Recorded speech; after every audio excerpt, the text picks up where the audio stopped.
जमानत पर रिहाई से पहले ही शाह महमूद कुरैशी दोबारा गिरफ्तार। शाह महमूद कुरैशी अडियाला जेल से थाना आरे बाजार मुंतकिल। रिमांड के लिए ड्यूटी मैजिस्ट्रेट की अदालत में पेश किया जाएगा। नजरबंदी हुक्म वापस लेते ही शाह महमूद को रिहा किया गया और फौरी दूसरे केस में गिरफ्तार कर लिया गया। शाह महमूद कुरैशी का कहना है कि सुप्रीम कोर्ट के ऑर्डर का मजाक बनाया गया है, वो बेगुनाह है। दोबारा गिरफ्तारी सियासी इंतकाम है। सुप्रीम कोर्ट ने साइफर केस में बानी PTI और शाह महमूद कुरैशी की जमानत मंजूर की थी।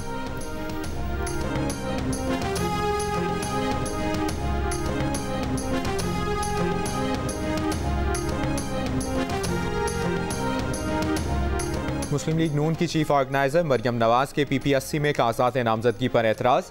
कागजात पर मरियम नवाज के असल दस्तखत न होने का दावा। बिलावल भुट्टो जरदारी के NA 127 लाहौर के लिए कागजात नामजदगी पर एतराज़ दायर। शहरी ने एतराज़ उठाया है कि बिलावल ने कागजात में पीपल्स पार्टी पार्लियामेंटेरियन से वाबस्तगी जाहिर की। पाकिस्तान पीपल्स पार्टी का इंतखाबी निशान तलवार और पीपल्स पार्टी पार्लियामेंटेरियंस का निशान तीर है। दो जमातों का रुकन होना इलेक्शन एक्ट की खिलाफ वर्जी है।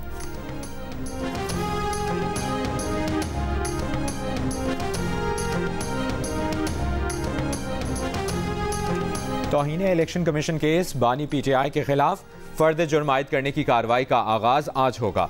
मेंबर निसार दुरानी की सबराही में बेंच इलेक्शन कमीशन से अडियाला जेल के लिए रवाना।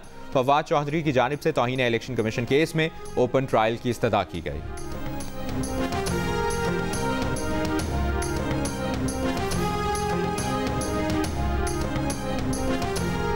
तोशाखाना केस में नाअहली के खिलाफ बानी PTI की अपील पर नंबर अलॉट कर दिया गया।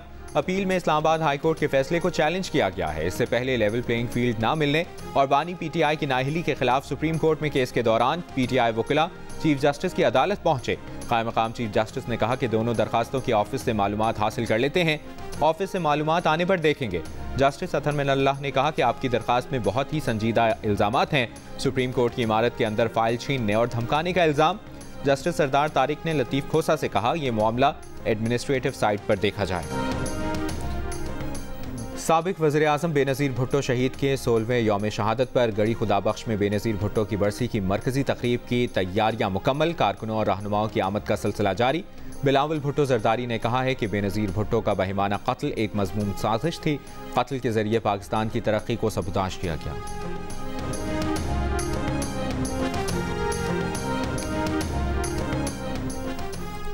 इस्लामाबाद हाई कोर्ट का 34 बलोच तलबा की आज ही शनाख्त परेड का हुक्म।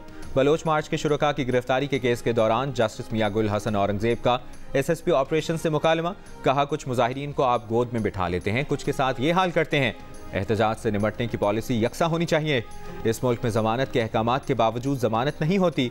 अंग्रेज ने बलोच के बारे में कहा था कि बलोच को इज्जत दो और वो आपके लिए कुछ भी करेगा।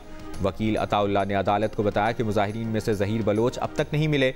एडवोकेट जनरल इस्लामाबाद बोले ज़हीर बलोच की जमानत हो चुकी, मुचलके जमा ना होने पर रिहा नहीं किया।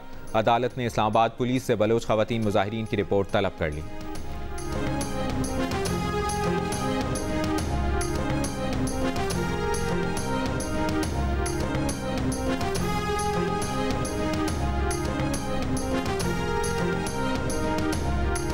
सुप्रीम कोर्ट ने वाज़ेह लिख दिया कि मरदमशुमारी के तनाज़ात को इंतखाबात के बाद देखना होगा। सुप्रीम कोर्ट के फैसले को इज्जत देना होगी। इस्लामाबाद हाई कोर्ट के जस्टिस मियां गुल हसन औरंगजेब के रिमार्क्स। दरख्वास्त गुजार ने कहा कि इस्लामाबाद हाई कोर्ट का फैसला भी तो मौजूद है, इसे नज़रअंदाज कैसे किया जा सकता है। हाई कोर्ट ने देर में पुरानी मरदमशुमारी पर इंतखाबात का नोटिफिकेशन मुअत्तल किया था। जस्टिस गुल हसन ने कहा कि आप क्या चाहते हैं, तौहीन अदालत पर सेक्रेटरी इलेक्शन कमीशन को जेल में डाल दूँ? आपकी दरख्वास्त पर मुनासिब फैसला करेंगे।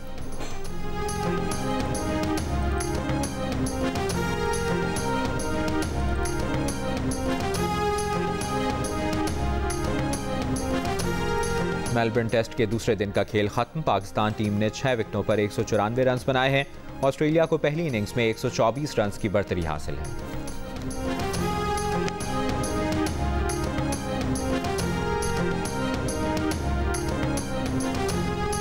साल 2023 के आखिरी माह बरामदात में इजाफा, तिजारती खसारे और दरामदात में कमी। दिसंबर के पहले 20 रोज में सालाना बुनियादों पर बरामदात में 33.1% इजाफा। बरामदात 1 अरब 92 करोड़ और दरामदात 2 अरब 76 करोड़ डॉलर रहीं। रवा माह के पहले 20 रोज में तिजारती खसारा 84 करोड़ डॉलर रिकॉर्ड किया गया।